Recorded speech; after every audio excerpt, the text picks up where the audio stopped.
அல்லாஹ் நேசிக்கிறார். சுப்ஹானல்லாஹ்.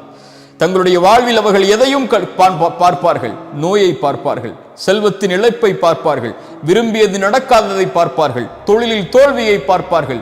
ஆனால் அவர்களுடைய வாழ்வு முழுவதும் அல்லாஹுடைய நாட்டத்தை கொண்டு மட்டும்தான் இது நடக்கிறது. நான் இறை நம்பிக்கையாளன், நான் கவலை கொள்ளக்கூடாது. குர்ஆன் சொல்லுகிறது, இறை நம்பிக்கையாளன் ஒருபோதும் கவலை கொள்ள மாட்டான். கவலை ஷைத்தானுடையது. கவலையை கொண்டு ஷைத்தான் உள்ளத்தை உடைப்பான், அல்லாஹ்வை விட்டு அவனை தூரமாக்குவான். கவலை கொள்ள மாட்டான் இறை நம்பிக்கையாளன், பயம் கொள்ள மாட்டான். உலகமே அவனுக்கு எதிராக ஒன்று சேர்ந்திருந்தாலும் ஹஸ்புனல்லாஹ், அல்லாஹ் ஒருவன் போதுமானவன் என்று அவன் சொல்லுவான்.